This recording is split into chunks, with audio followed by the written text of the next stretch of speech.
Bienvenidos a la Noche Cósmica de la Oveja Eléctrica, aquí en Canal 22, en donde vamos a conversar con Diego Golombek, doctor en Ciencias Biológicas de Argentina, reconocido internacionalmente por sus más de 100 trabajos de investigación científica que han sido publicados en revistas internacionales del más alto nivel. Desde este mirador, nos adentraremos en cómo podemos entender estos momentos de la pandemia y lo que nos dice la ciencia. Pondremos en perspectiva lo que significan las vacunas, sus diferentes propuestas y cómo podemos enfrentar las falsas noticias para protegernos como sociedad.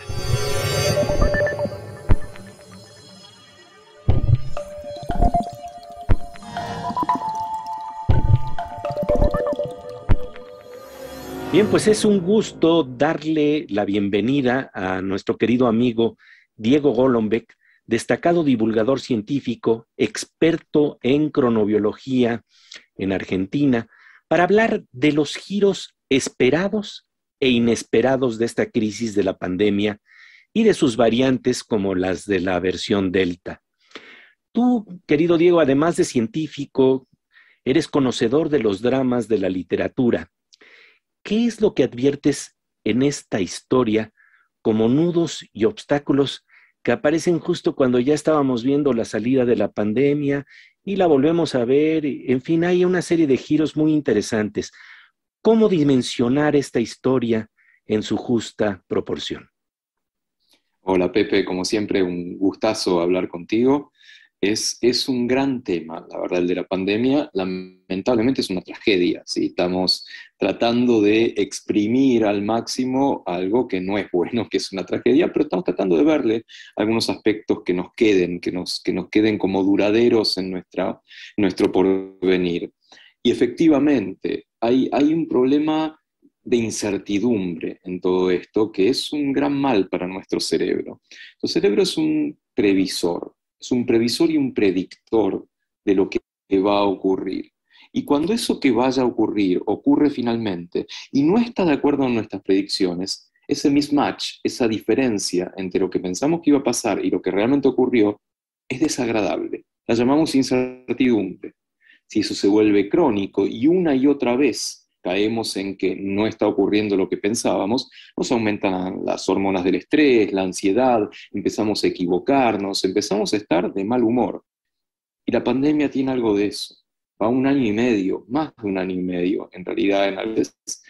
Y hemos tenido ese oasis, ¿no? Ese oasis que ven los náufragos en el desierto y siempre se fue corriendo un poco más allá.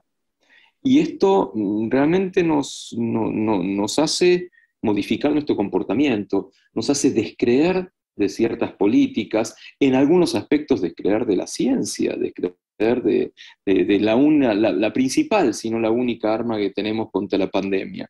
Con lo cual, efectivamente, estos espejismos de salida, que luego se ven dificultados por, en nuestros países, tal vez la falta de vacunas, en general en el mundo por la aparición de nuevas variantes que eran absolutamente predecibles, ¿verdad? Porque la teoría de la evolución te dice que si uno comienza a vacunar cuando el virus ya está bastante desperdigado por la población, es una oportunidad extraordinaria para que ese virus encuentre salidas a esas vacunas y aparezcan nuevas cepas, algunas de las cuales lamentablemente puedan ser más virulentas.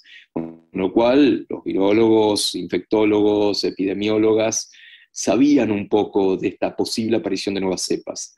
Venimos razonablemente bien, ¿sí? Venimos razonablemente bien en cuanto a esta tercera o cuarta ola, particularmente Latinoamérica, que ha sido tan frágil con respecto a la primera y la segunda ola, está experimentando un tiempo efímero tal vez, pero un tiempo de bajada de casos, vacunaciones, aumento de vacunación, y eso es para ser optimista. No podemos bajar los brazos, no podemos bajar la guardia porque por más certidumbres que querramos tener, después la realidad es otra. Y lo que es muy interesante es que si queremos dimensionar esta historia, tenemos que ver lo que ha ocurrido también en el avance de la ciencia para lograr esta vacuna de una manera tan rápida. Hablemos un poco de la historia científica del desarrollo de las vacunas, querido Diego. Eso es algo increíble que creo que no dimensionamos en su justa medida y lo dimensionaremos cuando historiadores de la ciencia dentro de mucho tiempo analicen lo que ha sido este curso temporal. A ver, como bien dices, se ha logrado no una, sino varias vacunas, algunas de las cuales son de tecnologías completamente novedosas para su uso en humanos, en un año, en menos de un año. Eso jamás ocurrió en la historia.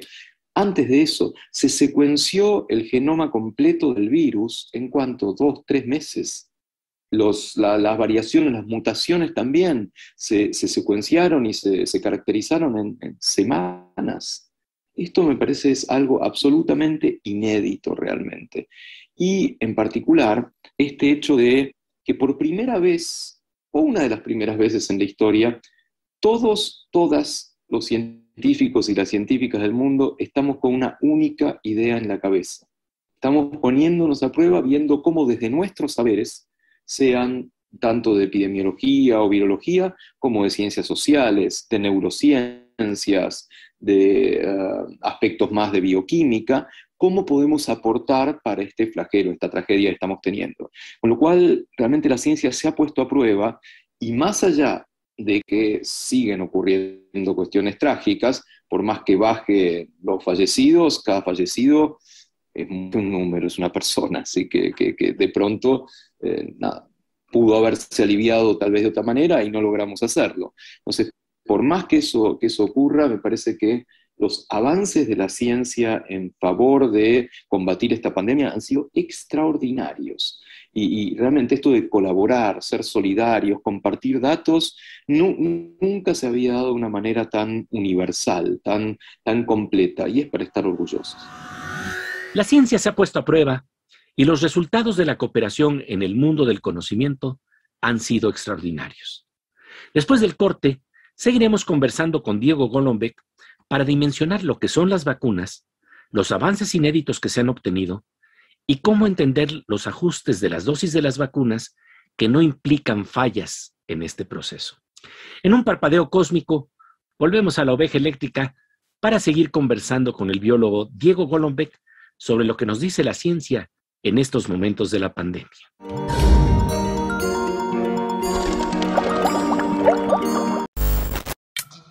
Este es parte del protocolo de regreso a casa. Si por algún motivo sales de tu casa, te recomendamos los siguientes pasos para que no te contagies del COVID-19. Limpia las suelas de los zapatos con una solución de agua, jabón y cloro. Utiliza otro calzado para el interior de tu casa. Cámbiate la ropa y lávala inmediatamente con suficiente agua y jabón, en lavadora o a mano. Báñate, ya que el virus podría estar impregnado en alguna parte de tu cuerpo o en el cabello. Desinfecta las llaves, billetera y celular con un paño humedecido con alcohol de 70 grados. Este es un mensaje de la Universidad de San Carlos de Guatemala.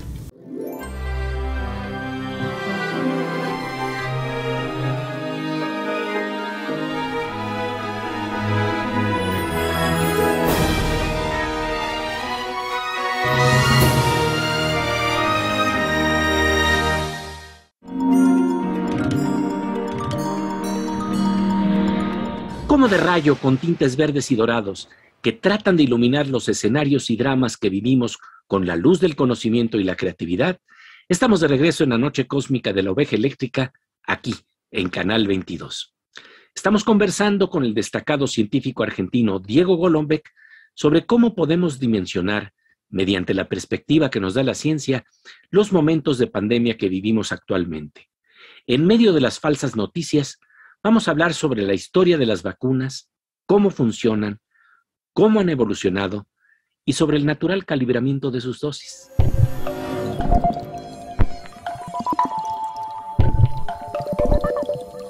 Y hablemos precisamente del origen de las vacunas, cómo tiene que ver incluso con las vacas y cómo operan realmente las vacunas, porque en estos momentos en que padecemos de la infodemia, que es esta pesadilla de las noticias falsas, tenemos que entender cuál es el proceso por medio del cual funcionan las vacunas y sobre todo también estas últimas vacunas desarrolladas de RNA mensajero que realmente plantean un parteaguas en lo que implica el uso de estos procedimientos y estas técnicas? Plantean un parteaguas en la ciencia, en la comunicación de la ciencia, percepción pública de la ciencia. Realmente yo creo que jamás había pasado que un grupo de amigos se encuentre en el bar y entre sus palabras aparezca ARN mensajero, aparezca mutaciones, aparezca un montón de cuestiones que jamás habían estado allí, ¿sí? Eso es algo increíble. Pero efectivamente vale la pena repasar la historia de las vacunas. Como bien decís, el nombre no es casual, es de esta historia maravillosa realmente de Edward Jenner, que había notado cómo aquellos que estaban en contacto con ciertas supuraciones de las vacas, ¿sí?, que expresan una enfermedad vacuna, una viruela de tipo vacuno, bovino, pero los que estaban en contacto con esa enfermedad de las vacas, luego no se enfermaban de la viruela humana, ¿sí?, que es un virus de la misma familia, similar, ¿sí? Entonces dijo, ¿habrá algo en esta pus, estas supuraciones de las infecciones de las vacas, que cause que los humanos nos podamos defender de la enfermedad que nos ataca a nosotros mismos? Era algo absolutamente revolucionario realmente para la época. Y lo que hizo fue más revolucionario todavía. Tomó algunas de esas pústulas de las vacas y directamente se las aplicó a un niño, ¿sí?, que no recuerdo si tenía 10 años o algo parecido, ¿sí?, quien después se vio sometido a infectarse de viruela humana. Y no se murió, ¿sí? Sufrió, no es que la pasó maravillosamente bien. Sufrió, tuvo fiebre, tuvo una serie de síntomas, pero no fue mortal. Y a partir de entonces se encontró esta idea de que al someter al cuerpo a un posible patógeno que no te mate, sí, que no te enferme, pero que te permite una respuesta inmune, prepara el cuerpo para que la siguiente vez que te encuentres ese patógeno de verdad, entero y con toda su virulencia, tu cuerpo pueda defenderse más rápidamente y más masivamente. Este es el concepto de vacuna universal, histórico. Yo te doy el mismo patógeno, pero inactivado o muerto. Atenuado. De manera tal que atenuado, exactamente, de manera que tu cuerpo lo reconozca, genere defensas, y cuando te enfrentes al patógeno, si te toca enfrentarte a esa bacteria o ese virus, tengas las defensas ya preparadas para responder. Esto ha sido así durante toda la historia de las vacunas. Este virus nos ha permitido experimentar con otros tipos de vacunas. No solamente con virus atenuados, que algunas de las vacunas son eso, son un virus atenuado que despierta al sistema inmune. También con pedacitos de virus, ¿sí? Por ejemplo, proteínas de ese virus o un pedacito estructural de ese virus. Todos hemos visto la caricatura del virus y ese planeta lleno de espigas, ¿verdad? Bueno, las espigas pueden causar una respuesta del sistema inmune. Por lo tanto, las proteínas que tienen que ver con esas espigas se han adaptado también para determinadas vacunas, para responder y aumentar la respuesta inmune. Pero, y aquí lo más nuevo de todo, en lugar de aplicar las proteínas, se hizo un truco, un atajo, ¿sí? Las proteínas son ladrillos, son herramientas que fabrica una célula. Para fabricar esas herramientas, tiene que tener instrucciones, ¿sí? Esas instrucciones vienen codificadas en los genes, en el ADN, si es un organismo que usa ADN, o en ARN, si es un virus, que algunos virus utilizan ARN como instrucciones para fabricar proteínas. Entonces, para no tener que administrar la proteína o el virus atenuado, algunas de las vacunas que estamos aplicando actualmente contienen las instrucciones para que dentro de nuestro cuerpo fabriquemos proteínas parecidas o iguales a las del virus, nuestro sistema inmune las reconozca como extrañas, se despierte el sistema inmune, se active y estemos protegidos frente a la verdadera infección del virus. Esto había sido algo de mesada, algo de tubo de ensayo, algo de algún otro ensayo preclínico en animales, que no se había aplicado en humanos. Y de nuevo, en tiempo récord, se aplicó y fue sumamente efectivo, abriendo la puerta para esta vacuna y para muchas otras vacunas que tal vez es dificultoso administrar el virus atenuado o administrar un pedacito del virus, y tal vez esta medida de ARN mensajero, que así se llama, la instrucción para fabricar la proteína, sirva de base, de molde, para una cantidad muy grande de vacunas por venir. Con el problema de que se está viendo que en estos momentos a lo mejor se requieren una dosis extra de estas vacunas, pero no hay que dejar de plantear algo que es fundamental, que en caso de que incluso los ya vacunados con vacunas de ARN mensajero adquieran el virus y sufran de COVID-19, esto en la mayoría de los casos ya no representa letalidad, ¿no? Que eso es fundamental. Claro, eso es lo que estamos buscando, sobre todo en la población más susceptible, la población de mayores de 70 años o aquellos con alguna enfermedad o alguna comorbilidad que sería grave que se infectaran y tuvieran realmente consecuencias muy, muy importantes, inclusive consecuencias letales. Lo de la dosis adicional no es algo de qué preocuparse de ninguna manera. De hecho, casi todas las vacunas requieren una dosis adicional, a veces muy espaciada. Por ejemplo, la vacuna contra el virus de la influenza, contra la gripe, bueno, sí requiere una dosis adicional anual, pero no deja de ser una dosis adicional para volver a despertar al sistema inmune frente a la cepa del virus de la gripe que está en ese año que se ha caracterizado. Otras vacunas, por ejemplo, aquella contra el virus de papiloma humano, desde siempre requirió 2 dosis. ¿Sí? Esta que se administra sobre todo en jóvenes, siempre requirió 2 dosis con un espaciamiento de 6 meses para dar una respuesta inmune completa. Bueno, eso es lo que se está encontrando y en tiempo real se está encontrando con las vacunas contra la COVID-19, que requieren la enorme mayoría 2 dosis y en algunos casos, para una defensa completa, se está viendo la necesidad de administrar una 3ª dosis. Nada de qué preocuparse, eso no habla mal de las vacunas, de ninguna manera. No dice que sean menos eficientes o menos eficaces, sino que para mantener una inmunidad adecuada se requiere una dosis adicional.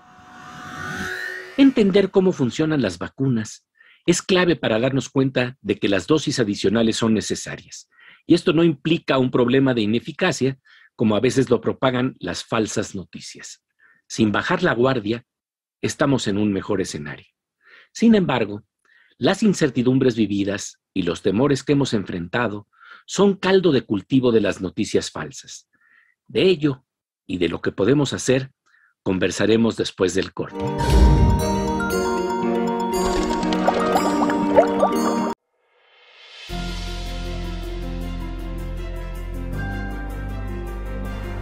En el departamento de Santa Rosa, el municipio de Tacisco y de Chiquimulilla, se encuentra ubicada la Reserva Natural de Usos Múltiples Monterrico, la cual fue fundada en 1977 gracias al acuerdo gubernativo del 16 de diciembre de 1977 y cuenta con 2.800 hectáreas que protege.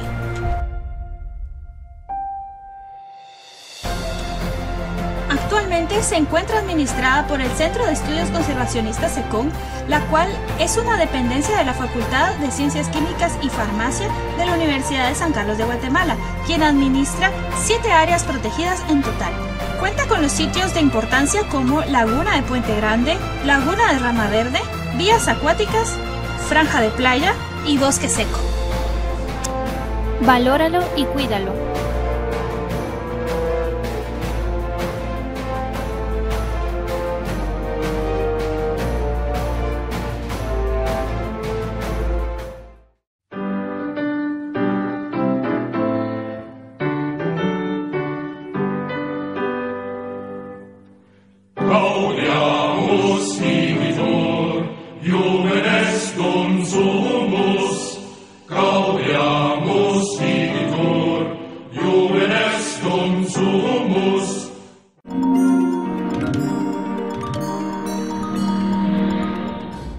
De rayo con tintes verdes y dorados que nos permiten ver más allá de la niebla de la desinformación, estamos de regreso en la noche cósmica de la oveja eléctrica, aquí en Canal 22.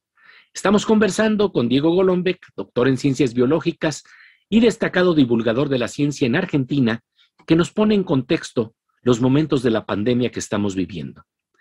Ante la incertidumbre experimentada, se desatan pensamientos erráticos. En un principio, todos queríamos vacunas a la mayor velocidad posible. Y ya que las tenemos, Algunos entonces dicen, no las queremos porque fue demasiado rápido.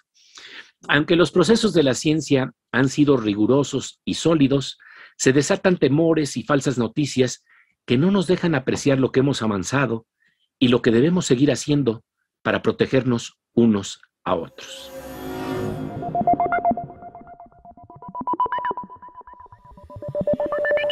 ¿Por qué tanto temor a las vacunas? Tú te enfrentas día a día con esto de gente que, teniendo incluso la mayor racionalidad, de repente frente a las vacunas reacciona de maneras que pues parecen no lógicas para la gente que lo ve desde el ángulo científico, pero que habría que entender con empatía lo que está pasando, la base de esos temores. Hablemos de dos cosas, de los temores que se pueden generar naturalmente y por otro lado, de los que se siembran de manera intencional con mala hazaña.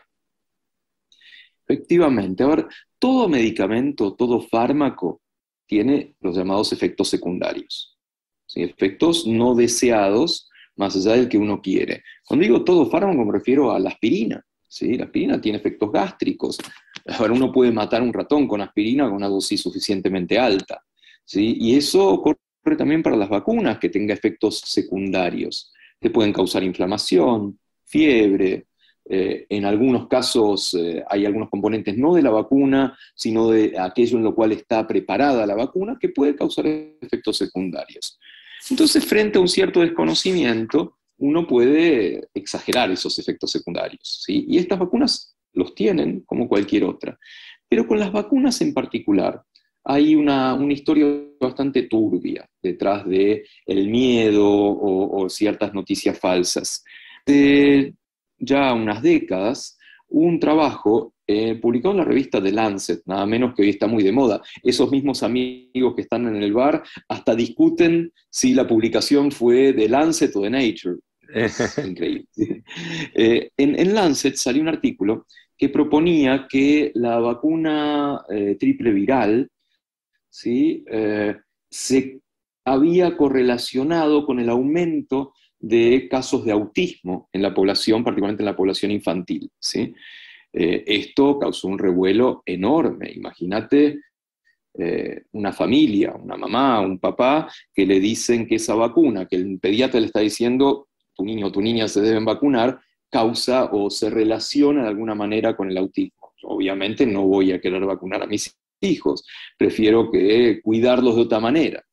Al poco tiempo después de la publicación de este trabajo, que se llama Wakefield en inglés, se descubrió que ese trabajo era fraudulento. O sea que se habían inventado datos, que se habían malinterpretado datos o analizado de una manera no correcta. ¿Y qué se hace en esos casos? La revista retracta el artículo, como si nunca se hubiera publicado. Pero claro, el mal ya estaba hecho. Eso ya había salido en los diarios, ya se había popularizado y se generó un movimiento antivacunas muy fuerte que continúa hasta nuestros días sobre la base de premisas completamente falsas, pero ya quedó esto dando vueltas. Esto tiene una consecuencia, ¿verdad? Si una mamá o un papá leen esto, lo encuentran en el internet, o encuentran una cantidad de cosas que se dicen sobre las vacunas anti-COVID-19, y van a dudar mucho a la hora de vacunarse a ellos mismos y particularmente a sus hijos. Una cuestión del gen egoísta, yo voy a cuidar a mis hijos antes que nadie, ¿verdad? ¿Y qué hacemos frente a eso? Científicos, médicos, médicas, etc. Vamos con la antorcha de la ciencia, vamos con la sabiduría, vamos con una pila de papers científicos que demuestran que las vacunas en el fondo su rol principal es construir adultos, fabricar adultos, ¿sí? Porque curan enfermedades, sus efectos secundarios son mínimos, están bien caracterizadas, son nobles como tratamiento. Pero claro, si esa mamá, ese papá, leyeron sí, pero hubo algunos casos en los cuales había autismo o trombosis, que es uno de los efectos muy, pero muy puntuales con alguna de las vacunas anti-COVID-19. Y no te va a creer, va a decir, tráeme todos los papers que quieras, pero a mí me dijeron que, o yo escuché, o la hija de un amigo, o lo que fuera. Con lo cual, claramente, el argumento no puede ser solamente racional y solamente científico. Porque con ese argumento no vamos a llegar muy lejos. Como decías recién, tiene que haber un argumento empático. Vacunarse no es para uno mismo solamente. Vacunarse es para los que nos rodean, que tal vez no se pueden vacunar. Los bebés no se pueden vacunar muchas veces de determinadas vacunas. Hay personas inmunodeprimidas que no pueden vacunarse. Con lo cual, si nosotros nos vacunamos, nosotros y nuestros hijos y nuestra gente cercana, estamos comprometiendo no solamente a nosotros, sino a los que tenemos alrededor. Si la gente quiere creer que la Tierra es plana, a mí no me importa. En cambio, si la gente quiere creer que no hay que vacunarse porque es una conspiración de vaya a saber quién, ¿sí?, para volvernos a todos esclavos, ahí sí hay que preocuparse y denunciar. Háblame finalmente de algún contacto, alguna historia que has tenido en este contacto para combatir el COVID-19, que de alguna manera sea una viñeta de la esperanza que nos trae la ciencia. Yo te diría que hay un actor en toda esta lucha contra el virus que está bastante escondido, agazapado, y es realmente importante, que no es el actor de la virología, que es obvio, de la inmunología, de la epidemiología, sino el actor de las investigaciones cognitivo-sociales. Entender el comportamiento de los humanos, comportamiento de grupos de humanos, que a veces es completamente contraintuitivo, si a veces no es lo que uno esperaría que hiciera, y cómo ese comportamiento nos puede ayudar a saber qué indicaciones dar, cómo darlas, cómo convencer a la gente de que debe distanciarse, que debe ventilar, que debe utilizar tapaboca, ¿sí? Porque uno lo hace de cierta manera y la gente no responde, lo hace de otra manera y empieza a responder. Lo cual ahí me parece que hay también una luz de esperanza en que el oráculo de Delfos, conócete a ti mismo, conoce cómo funciona esta cosa tan rara que se llama humano, que se llama humanidad, y poder aprovechar ese conocimiento desde las ciencias cognitivas y desde las ciencias sociales para mejorar lo que en inglés se llama compliance o adherencia, o a los tratamientos o a las medidas de prevención. Yo nada más quisiera terminar con estas palabras de Albert Camus, que señalaba que cuando estamos ante un horizonte de crisis en donde prácticamente no podemos hacer nada, tenemos que inventarnos la esperanza, tenemos que construir nosotros mismos la esperanza, y eso es lo que ha estado haciendo la ciencia, y por eso te agradecemos tanto tu presencia aquí en La Oveja Eléctrica, querido Diego, porque lo que haces es generosamente compartir estos elementos de procesos cognitivos, de desarrollo de conocimiento, que nos hacen ver el valor de la inteligencia, de la creatividad y de la ciencia. Muchísimas gracias por tu presencia en La Oveja Eléctrica. Gracias a ti, Pepe, y siempre tengo mucho que aprender. Un placer charlar contigo. La construcción de la esperanza pasa en estos días por el desarrollo de nuestras posibilidades cognitivas para identificar nuestros sesgos, para aprender a discernir entre la información chatarra y la información valiosa que ayuda a salvar vidas, a protegernos de manera individual y colectiva. Un honor contar con la sonrisa de la inteligencia del científico Diego Golombek en La Oveja Eléctrica. Y ahora pasamos a la sección Cantos Cuánticos, en donde nuestro querido Fernando Rivera Calderón nos plantea lo que pasa cuando tenemos problemas cognitivos ante lo que significan realmente las vacunas.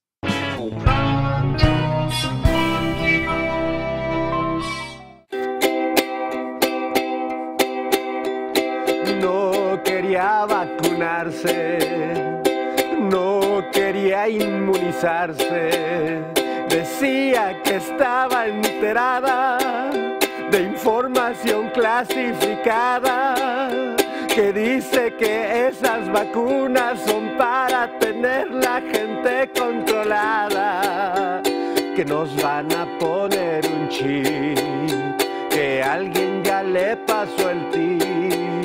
Decía que ya no confiaba, que porque la gente engañada Mas dice que ella es muy lista y en esas vacunas nomás no confiaba. Y en esa verdad se instaló hasta que muy feo se enfermó. Y ahora anda muy calladita y del modo más feo a cuidarse aprendió. Tan tan.